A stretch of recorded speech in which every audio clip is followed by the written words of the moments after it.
Welcome to WtFun podcast with Kimmy, Kisa, and Renee. Glad you can join us as we explore all aspects of entertainment and current events with industry professionals, friends, and us. Welcome.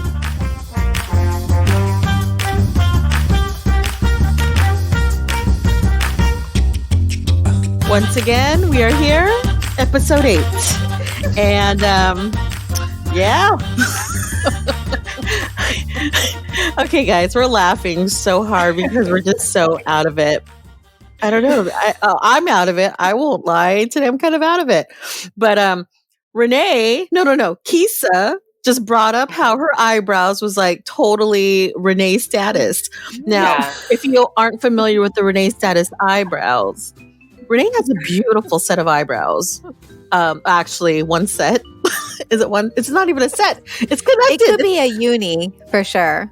It has potential really to be full, one. Though. It's because they're really full. Because I think no matter what, when your eyebrows grow, like you just get, your little hairs in the middle. Everywhere. That's why you have to, but that's why you just like clean them up, So we're talking about eyebrows here. It's eyebrows. The subject is eyebrows. First, we got to get the listeners to know that we're talking about Renee's unibrow because Kisa was having Renee's status unibrow eyebrows. Yeah, okay. I used to do my eyebrows, I don't know, once every couple of months, but I haven't had to really go out and be with people. So I was like, oh, who cares? And then yesterday, I just looked in the mirror and I was like, I need to get my eyebrows under control. They are Renee status. I was like, no, this is unacceptable. And I just pulled out my tweezers and my little compact mirror. Because I wear glasses, I have to hold it 1 inch away from my face. And then I'm just in there. I had to get all away. Of my eyebrows. Just squeezing my eyebrows away. For me, it's jealous. Never ending. Never ending. If I start plucking, I could be there all day. It just... She plucks one and then another 2 grow back in its place. And 2 grow back Okay, but so this person I went to college with, she did this thing on Snapchat for, what is it called? I think it's called Refinery 29. I don't even know what that is. I just think, do you guys know what that is? Refinery 29? No. I think it's I think they do honestly, I don't know. I should just Google it. I think they do cosmetics or something. Who knows? So she was on their Snapchat and she did a whole thing about laminating your eyebrows. And what? Yeah, I literally don't know what this stuff is. So I obviously had to go on Snapchat and I watched her whole thing about laminating eyebrows. So then I also Googled it because I was like, what is that? So literally, this is how it goes. It comes in a little kit. You can buy a little laminating kit on Amazon. And you get this little clear serum, right? You put it on your eyebrow. And you kind of comb them. You comb your eyebrows into your shape. And then you literally, I'm probably missing some steps. So if you want to know how to laminate eyebrows, don't listen to me and watch it on YouTube. but then you put some plastic wrap, some saran wrap on your eyebrows. That's a lot of work. That's a lot of work. Yeah, you have to let them sit. And they literally say it's a perm for your eyebrows. Because then it's you set your eyebrows for months. And then you just how people get eyelash extensions and then it does take maintenance when you have eyelash extensions. But you just can let them their eyelashes will grow. You just let them grow and then the extensions just fall out. I feel that's how it is with this laminating. See, I wish they had, because they have microblading where they slash your skin and put a tattoo of fake hair. I wish they had some type of weaving process for eyebrows because I have half an eyebrow. I was born with white hair over here. That's why I pencil in my eyebrows. And so I really wish I had Renee's status eyebrows because then it would be beautifully arched. I think maybe that's what laminating helps. I truly don't know. What prevents the hair from growing? It still grows. Oh, but it's just about then you're shaping. still plucking. No? It's just about shaping. I think it's just for like people who like really like want to have like really nice eyebrows all the time and like don't, because you know how people, they literally have like those, like I think Kumi, you were the one saying that they would like have like those little stencils. Yes. Fill in your eyebrow. Is that what you do? No, I freehand mine. Oh yes, and they look good. Yeah, your eyebrows do look good. You know, it took many years to perfect the art. Oh, that's what happened when I did the eyebrow bang. It looked like I had half an eyebrow. You're the only person I know who had an eyebrow bang. You're the only person I know.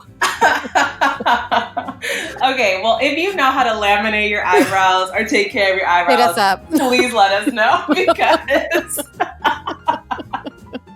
we don't know. We just make it up. We just do what we got to do.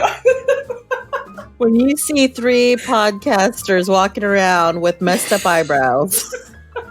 But mine turned out good though. They look good. Your eyebrows look good. They do look good. They do. You know, just being a woman is so much work. We have to maintain our eyebrows. We have to shave our legs. We have to shave our armpits. We have to nair our mustaches. Wax our upper lip, our chin, depending on how hairy you are. You know, during this whole quarantine, I know I talked about not taking a shower. Okay. But, you know, I might as well just let it all out. Cat's out of the bag now, toots. I didn't shave my legs or my armpits for months. For months. Even till this day. If y'all can see my face, it's turning red.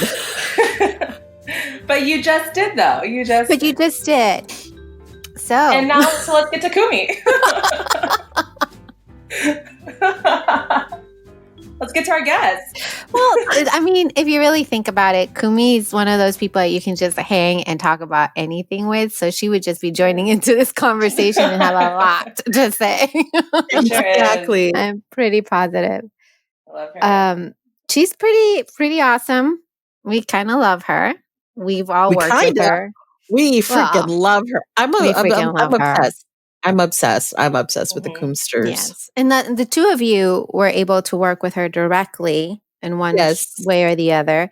I didn't. I kind of was just around the people that she worked with. And sometimes I interjected myself into the conversations. But she's the kind of person though that like, even if you didn't work with her, you know who she is because everybody knows her. Yeah. Right. Everybody just knows who she is.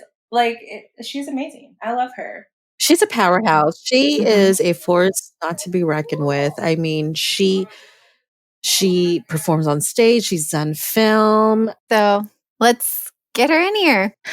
Joining us today is an inspiring singer and actress who uses a wheelchair daily. Her singing and acting career took off when she appeared on Warner Brothers reality show Pop Stars 2, which was one of my favorite shows back in the days, and earned national accolades from many publications, including Variety Magazine and TV Guide. She was actually referred to as the girl in the wheelchair whose voice blew everyone out of the water. I believe it because she is amazing. Also, shortly after she was cast in Disney's Aladdin, a musical spectacular at Disney California Adventure Park, being the first performer in a wheelchair on a Disney stage in the world.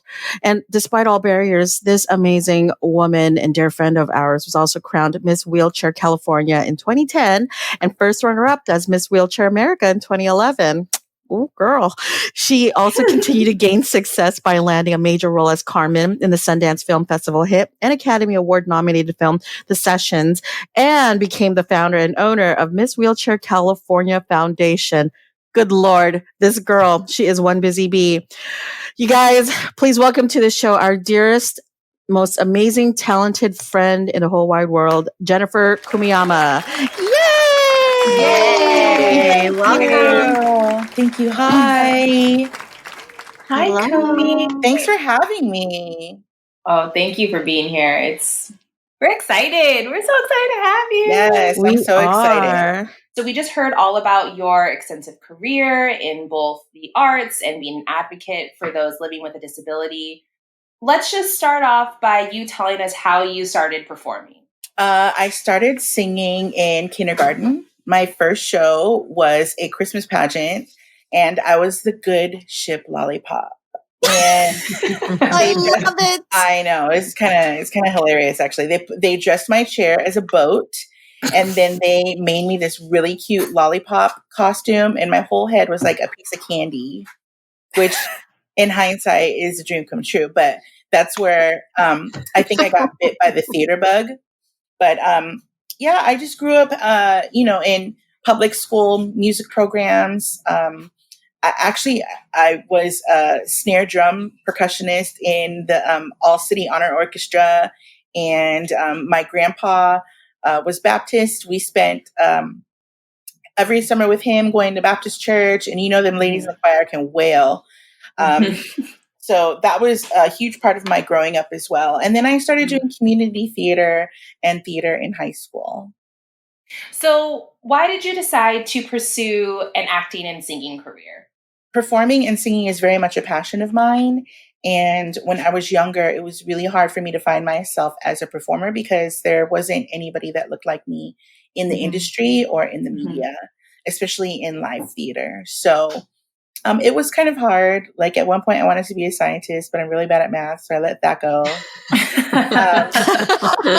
And then finally, when I got into my 20s, I was living with my aunt at the time here in Long Beach, and I just went to audition on a whim for Aladdin, and that was it.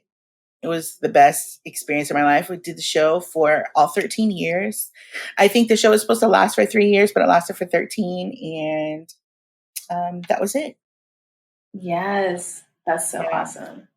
Your voice is so memorable. I just have to say that. Like I know I was at a service and we talked about this yesterday from our dear friend's mom. And I was just in tears, but it was like this joy at the same time. I think he sang Ave Maria.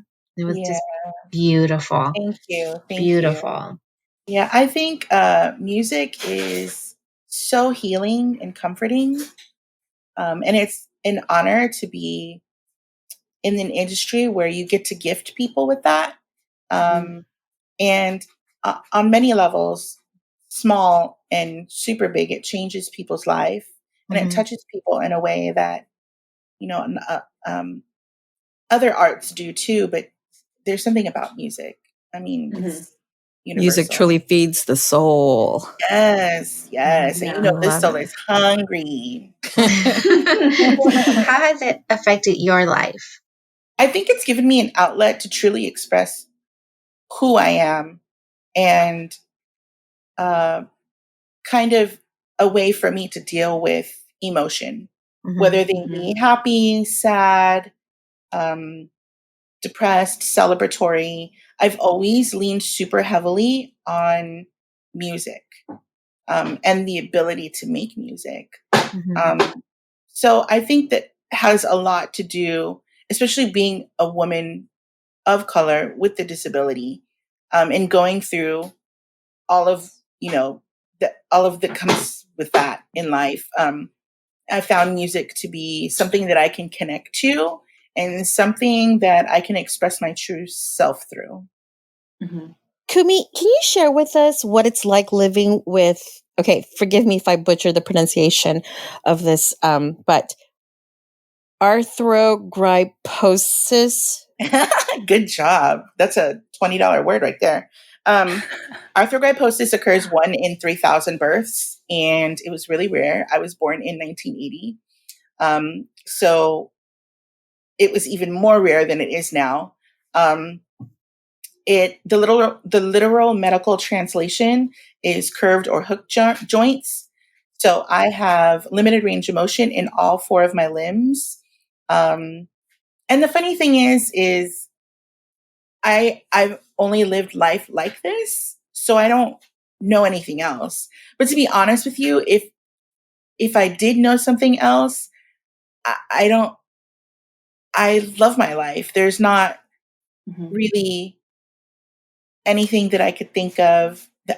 My life is so full, you know? And I think, and I know I owe that in part to having a disability. Like, you know, having a disability makes you more outgoing because, you know, you compensate to make other people feel comfortable.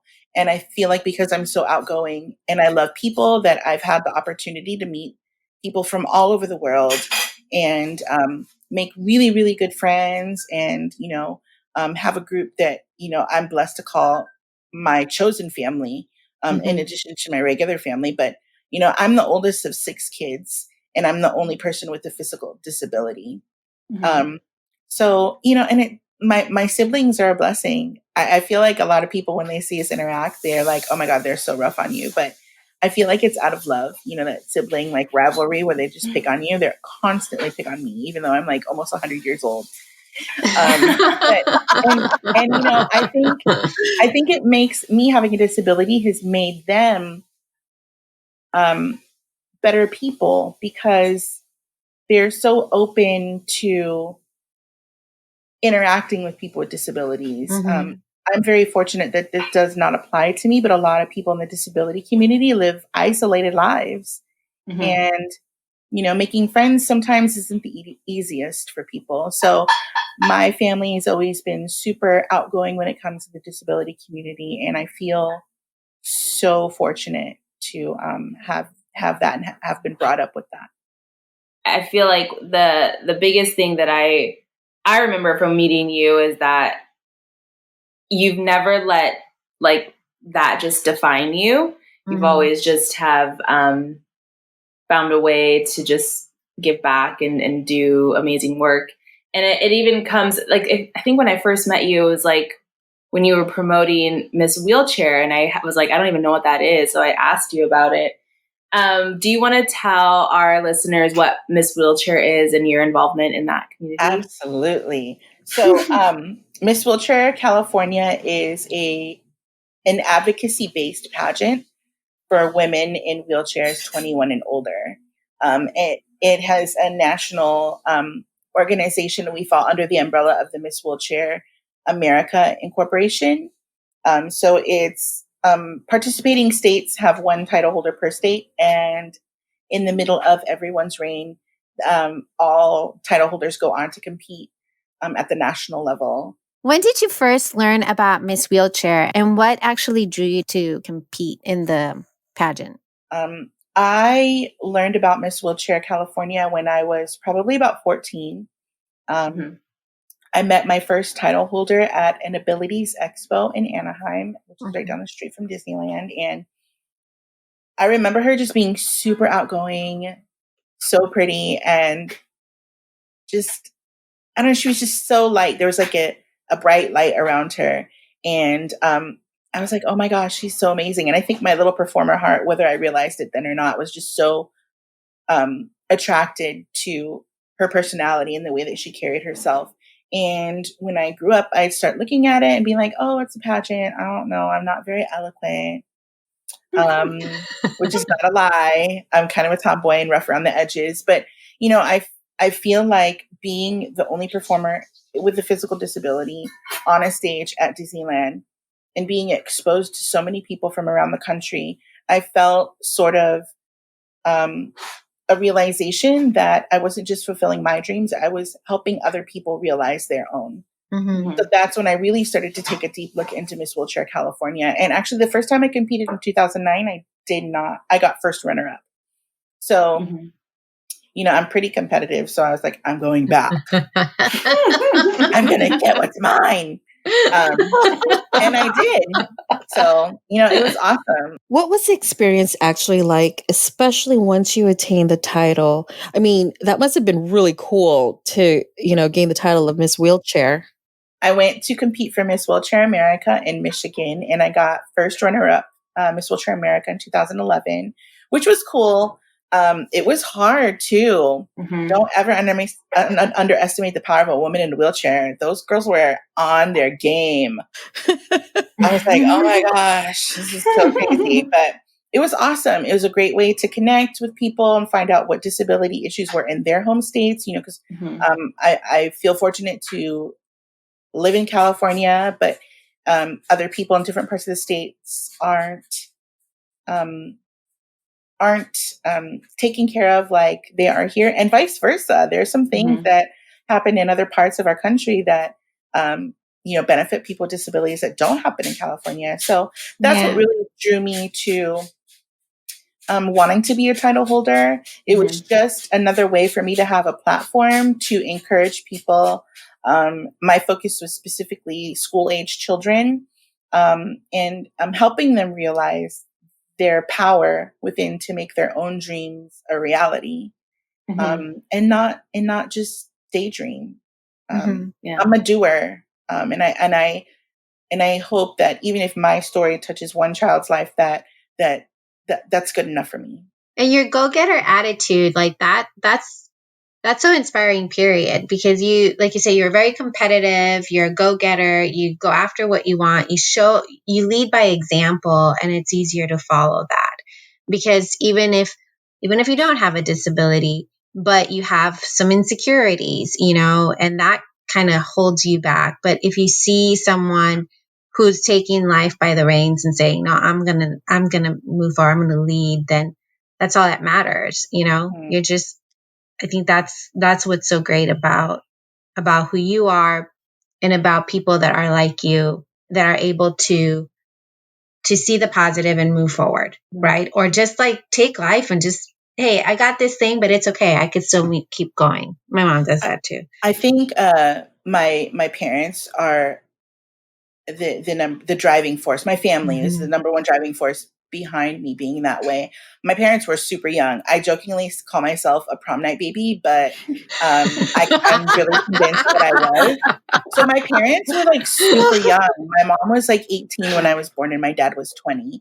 And I can't imagine like them. They didn't know that I was gonna be born with a disability, and then being that young, like how do you cope with that? So my parents and my family were my first advocates, and they taught me to prepare myself, for being an adult. And I have down times, and I think the best way to deal with that is just to let yourself feel it. Give yourself a couple of days or a week or however much time you think you feel that is healthy for you, and then pack that mess up and keep on going. Don't let it weigh you down, because the reality is we all have bad days, right? Absolutely. But you can't let those be a barrier. You're never going to get anywhere. Yeah. So. Yeah. I mean, that is such a great attitude to have in life, because like you said, we all have bad days, and it really comes down to just giving yourself grace in those moments, because no one is perfect and you shouldn't have to feel that pressure. What I say is do what you got to do to get through it, and then move on to a better day. And this actually brings me to my next question, because one of the things I do when I have a bad day or want to get away, in fact, I did that just yesterday, is take a drive down to the city of Long Beach, which is one of my most favorite cities in the whole Southern California. And I think that Kisa might agree, but... Yes, I was just there 2 days ago. Yes. And I know that you love that city as much as we do, if not more, because, I mean, you've lived there for many years, but now you even work for the city. It's just a great, open, eclectic, loving place that is, to me, in my eyes, super accessible. And I love it. How did you get involved with them? Well, in 2014, I became a commissioner of disability for the city of Long Beach. And that was a volunteer position where we met once a month. And our job was to relay disability issues from the community to the mayor, and also sort of be that advising entity on what next steps should be in order to make Long Beach more accessible for people with all types of disability. Mm-hmm. So I volunteered for a while. And then once we got the notice that Aladdin was closing, I was like, yo, I don't know what else to do. Like, I don't have a degree. And I started making a list, like, what am I good at? Mm-hmm. What can I do, but I need more work in? And then I thought, why don't I just, take a little bit of time off and volunteer. So I reached out to my mayor and my council person. And my council person at the time reached out to me. She brought me on the team as a legislative intern. It was a volunteer position, which felt really odd because I was 36 and everybody in the office was like so young. And that's where I really kind of got my footing as far as the city process and how local government operates. And I met a lot of people in the community who've really invested in their community. And I fell in love with it. It was hard and it was a challenge, but I was up for it and I loved it. So then that September, the same year the show closed, I ended up being hired through the office of then Councilwoman Lena Gonzalez, who's now our California State Senator for the 33rd District. Mm-hmm. So that's how I started. And the funny thing is like, everybody's like, what are you going to do? And I was like, I have no clue, y'all. Aladdin's closing. I don't know. So, I just, pray about it and verbalize, be like, yo, I don't know. I was like, Jesus, you're my homeboy.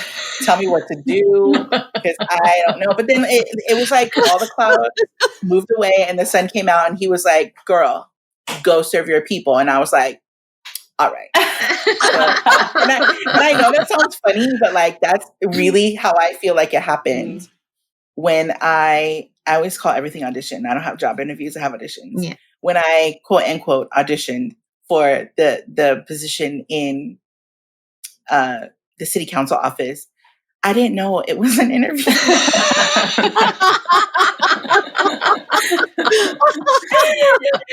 The chief of staff at the time, he was like, all right, we're going to lunch on this day. Just, be ready and all this stuff. And I was like, okay.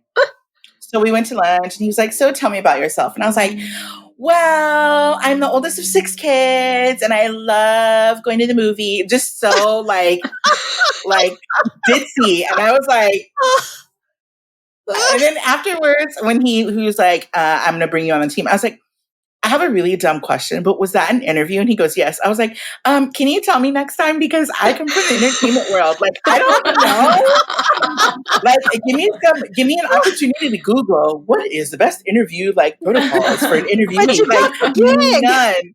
I know, but I just feel so lucky. I was like, whoa, this is crazy. And I felt so embarrassed. So after I had to tell him, I was like, I'm really embarrassed. I'm thankful that you're hiring me, but I have to let you know that I'm embarrassed. I'm going to have to try that tactic. Right? Just be like, well, my name is Kumi and I love long walks on the beach. And yeah, I'm a Scorpio. Totally going off. So embarrassing. I was so embarrassed. Oh my gosh. That's awesome. Yeah.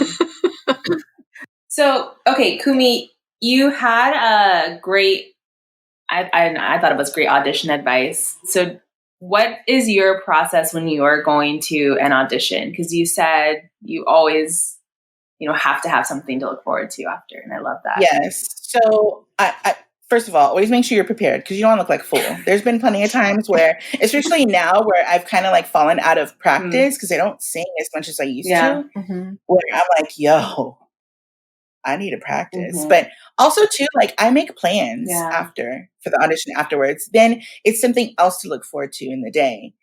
Whether it be going out to the movies or lunch with a friend or even shopping, or it doesn't matter. I just try to make plans with another person. Yeah. It pulls the focus and the worry off of, am I going to get this? Am I not? And don't get me wrong. Everybody wants to get an audition or why would we go on them? But I find more and more, especially myself, and I feel like a lot of people can relate to this. We performers do more than what is required of us in our job. Like a lot of times in our own head, we play casting director. That's not our job. We play, and there's just so many things. Like, your job as a performer is to go in there, be prepared, do your best, and leave it at the door. And honestly, whenever I truly do that, I've had the best luck. I don't know if it's luck or just like, it's not luck. You're that good, Kumi. It's just like after the Aladdin audition, I was like, it wasn't the greatest. I was so nervous because there was nobody else in the room that looked like me. Yeah. So me and my friends and I, they're like, what are we going to do? Like, I'm moping. I was like, I'm going out to eat. Let's go. So we went out to eat. Next day, I wake up and there's a call on my landline answering machine when I had a landline. And they're like, this is how long ago it was. They're like, we're going to fax you. We're going to fax you. We're going to fax you the sides and the music. And I was like, yo, okay, this is great. So the next time I went back and I auditioned, I was like, what am I going to do next? I made myself a little field trip and I went to Hollywood Boulevard. Easy peasy, done. Get another call back. And by this time, I thought I was losing hair. I was like, yo. So I brought my mom. I was like, Mom, we got to go and we're going to do something after. I don't know what it is, but we're going to go. She's like, all right. And we went. And then they called me and they're like, you got it. And I was like, what? I was like, is this a prank? So, I just feel like when you really, truly do your best and you're okay with that should be enough to let you sleep at night, Okay, girl, please tell me you're still performing, because if you're not, I'm going to get pissed. I still do perform here and there and I love it. I sing with a local band, and we do like little performances here and there throughout the city. I shouldn't say little because they're kind of really big, but and then I also, since Aladdin closed, I did a little night music at the Colony Theater in Burbank. Willy Wonka and the Chocolate Factory, filmed to stage at the Hollywood Bowl with John Stamos. Whoa, yeah. Jesse, honey, let me pick up that name that I just dropped. And then like, other like regional stuff. Like I had the opportunity to play Abuela Claudia in the Heights, and just stuff like that. I still try to use like, performing as an outlet. I mean, I think after Aladdin closed is when I realized that you can have more than one passion in life, but also, to me personally, singing and performing is like my number one passion. And that is something that I feel like I'll always be attached to and I'll always want to do. Yeah. Good. Yeah. Yes. But, I kind of do, I sing in the office too, and people laugh at me, especially when, people call the phone. I'm like, don't call my phone. And I hang up the phone and they're like, what was that? I was like, girl, I had to let it out. And they're like, oh my God, you're crazy. But yeah, that's awesome. Yeah. That would turn, like, if I was mad and you started singing, I'd be like, yes, let's sing together. Yes, you have to find that release, honey, because you can't have that pent up anger. It's not good for anybody. Kumi, what are some of your favorite memories performing on stage? I was researching and I was on your website and I watched your video with Idina Menzel when you sang For Good, which I've been calling it. Now I can't even think of this. I've been calling it this other song, A Change in Me from Beauty and the Beast. I don't know why. The last 2 days, just not correct. Well, it was a change in me. What is some of my favorite memories overall or at Disney? Overall. Well, that has to be like one of them. Yeah. It was really good. It was so crazy because it was in the middle of rehearsal for Willy Wonka. And this rando person, and I mean real rando, reached out to me on Facebook, and I was like, I've seen Catfish, bruh. I'm not going to be duped. But he was a casting director, and he was like, I can't tell you what TV show it is, and I can't tell you what network. And I was like, this sounds super sketch. And so I was like, all right, let's do it, right? Even though it's sketchy because I'm weird like that. And they asked me, where is one place that you want to perform? And I immediately thought, oh, well, why not the Orthopedic Institute in Los Angeles, where I received treatment when I was a kid? So they're like, okay, we're going to set up a little concert for you and yada, yada, yada, and all this and all that. Well, I don't drive. So my sister actually took off the week so she could go to Willy Wonka rehearsal for me, because I need assistance with like eating and just things like that. So they mic us both up. We're in the car and they're like, okay, pull around. So we pull around and I see this woman who's in disguise. Her name is Helen. And I look over and I was like, bruh, that's Idina Menzel. So inside of my, like, I was like, clearly she's in a disguise. So we have to like play along with it. I don't want to ruin whatever's coming my way. Let's just play along with it. So we film the outside bit. We go in and they separate us. And I look at my sister and I was like, cover my microphone. And so she covers my mic and her mic with her fists. And she goes, what's wrong? And I said, that is Idina Menzel. And she was like, you've literally lost your ish. You are so crazy. I was like, no, boo. I was like, that's Idina.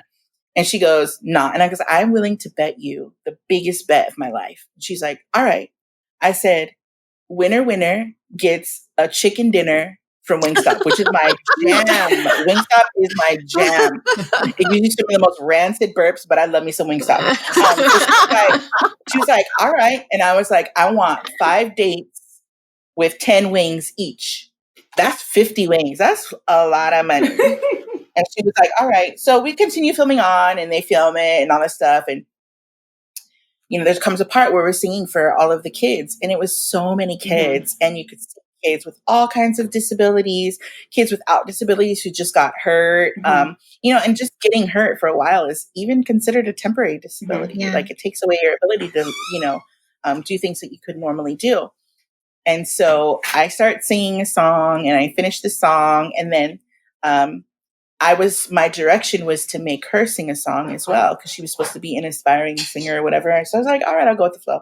And so I was like, do you guys want my friend Helen to sing a song? And the kids were like, sing Frozen. And I was like, this is not a secret anymore. I know it. So she starts singing and then I couldn't hold it anymore. And I start crying and I look over at my sister and my sister is in tears. And I look over while I'm crying. I was like, you owe me wings. Yeah. And we're just bawling and crying. And that was probably one of my best memories. And then with that TV show, I earned a trip to New York to sing with Idina in an annual show called the Easter Bonnet Competition, which is a fundraiser by Broadway Cares Equity Fights AIDS. And we sang for good on the Lion King stage at the Mid-Scoff Theater on Broadway in New York. And I took my parents and my sister and my aunts, and it was just so awesome. I know it wasn't like a legit Broadway show, but I was living my best life. It was so amazing. So I think that was one of my biggest highlights. Awesome. Kumi, I have a question to ask, and it's more on like a personal end. Do you still experience, some type of discrimination as a person with disabilities? I know today's society is more accepting these days. Color. Yeah. Yeah. And color too. Yeah. The answer would be yes. Although a lot of it is through microaggressions. Like people don't realize that they're being or saying something discriminatory. I like to travel a lot. And I think people are really shocked by like how I'll just, my best friend, one of my best friends lives in San Francisco and we met in New York, like how I'll literally hop on a plane and meet her in New York instead of like having her fly. I can do that by myself. And one thing that really sticks out in my mind was when I went to TSA and she was like, who's here with you? And I was like, I'm by myself. And she's like, you travel by yourself? And I was like, girl, I'm 40. And I literally said that to her and she was like, oh. And I was like, thank you. I was like, are you gonna check my bag so I can board this plane? Because I got to go get a cinnamon roll before I get on that plane so nobody dies. But I think like when you bring like I think it's just my natural reaction to like bring it to a place of like humor first and like let people know like, yo, that's not cool. And then if it doesn't go that far, I really voice my opinions, and it's my mama's fault. My mom would used to write Post-its on people who would park in their handicap spot without a parking plaque, or people who would park in the blue line. She would get out her little notepad that she left in the car, and she'd be like, "We had to park far away. My daughter's in a wheelchair. I hope you have a great day, but please remember that, blah, blah, blah." And I was like, yo, are you sure that Post-it's enough? You know, I mean, you just deal with it. And, last summer, a year ago, I was in Europe, and just to see the lack of accessibility in London compared to the US wasn't that bad. It was great, actually. But Paris compared to the US was not accessible. And to be quite honest, I didn't see too many people with disabilities out living their lives. Granted, it probably could have been because I'm in the touristy parts of the countries, but here, I see people rolling, scootering, whatever they do, white caning up and down the street, but it's different, and it kind of puts life in perspective and allows me to check my privileges as well. So yeah, I don't handle that mess very lightly. Blatant discrimination is not cool with me. I'll always speak up for myself or somebody else if I see it happen. But microaggressions, I kind of take it to a place of humor first. Yeah. And then just try to break it down and make people realize, Yeah, some people just don't know. Yeah, they don't know. No. I mean, I don't know. No. Do you know what I mean? Yeah. What would you say would be a do? What is some the do's in properly approaching someone with disabilities to educate? How do we educate others to approach those with a disability? Do ask for help. And if they say no, don't be offended.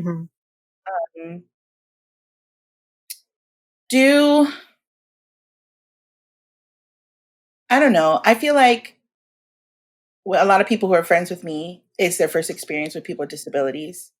So I feel like it opens their minds a lot.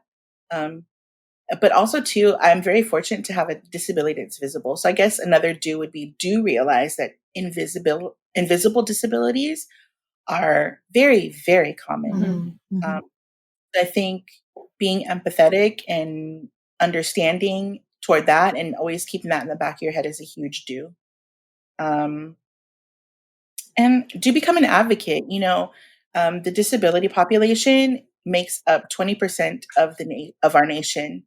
Yet it's still one of the civil rights movements that has not been completely addressed. There's a lot of loopholes and things like that. And, when the disability community wanted to jump on the civil rights movement and jump on that bill, they were denied. So, there's a lot of things that still need change. And I think just being cognizant of being of what other people's needs might be, is that doorway too wide? The bathroom might be empty and that the handicap stall might be empty, but if you can, you should probably use the regular size stall because that's the only option that people have to go to the restroom. How don't block the door, curb cutouts, things like that. So just do be aware when you're out in the community and interacting with folks with disabilities. Yeah, that's awesome. Kumi, what draws you to the stage? What draws you to entertainment? Because for me, what I really love about it is going through the whole process, even though it can be painful and exhausting and have all these things to it. But I really like seeing all of the hard work be paid off with a performance and a production.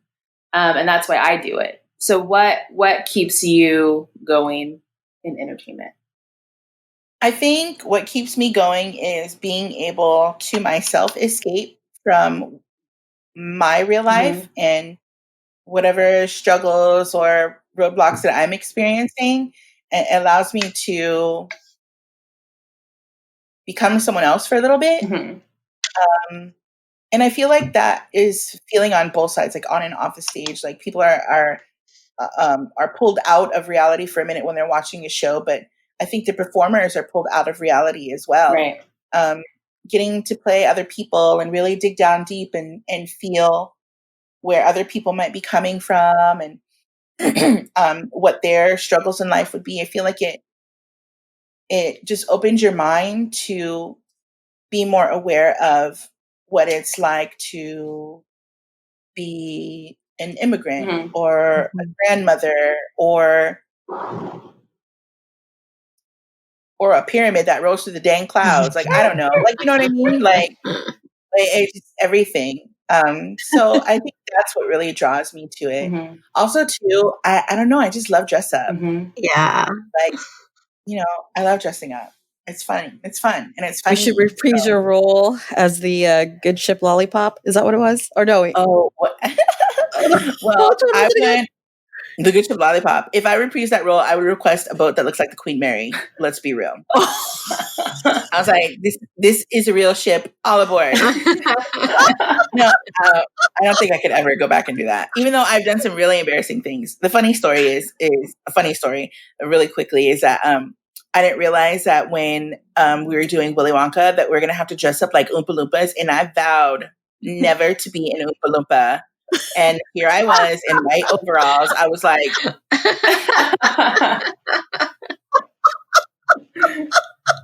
I was like, I am almost 40 at the time, almost 40 years old. Whatever. But I wasn't the only one, so I didn't feel dumb. But I got over it really quickly. The bowl is an amazing experience. Yeah, the bowl is incredible. So Kumi, as we wrap up our time with you, what would your words of wisdom be for our listeners? If you want champions in your life, you have to be your own champion first. People are only going to believe in you as much as you believe in yourself. So you have to be strong for yourself and don't expect that until you do so for yourself from other people. Love people. If we were meant to do things on our own and go through this life alone, there would only be one person created. But I feel like we were created with different and varying levels of ability for human connection purposes. Reach out to people, smile, say hi. I think when I go out in public and say hi to strangers, they're like, and I'm a huge name tag person. I think it was my time at Disney, but I'll go to the restaurant and be like, yes, Kelly, I would like, and they're like, my dad's like, do you know that person? I was like, no, but she has a name tag and a name. So love people and just live life organically, So I think that would be it. Yeah. That's Thank awesome. you, Kumi. Well said. Well said. Thank you, Kumi. Thank you so much. Thank you. This was fun. It was fun. Thank you so much for joining us. You better come back. Thanks for having me. I love all of you. I love seeing all these ladies and ladies of color doing this. This is great. Yes. Great platform. Thanks, Kumi. Great platform. We appreciate you. Yeah, thank you. If you'd like to follow Kumi on social media, you can follow her on Instagram and Twitter at Kumi Rocks. Or if you'd like to hear her voice or see any of her projects, visit our website at jenniferkumiyama.org. Yes, and please don't forget to subscribe to our YouTube channel at Rikiki Productions. Also, don't forget to leave us a message, comment, or any questions you may have for us on Facebook or Instagram at Rikiki Productions. Yes, and make sure that you are subscribed to all of our podcast platforms so you can stay up to date on all of our latest shenanigans. We post new episodes of WtFun podcast every other Friday. Thanks for listening. Bye, everyone.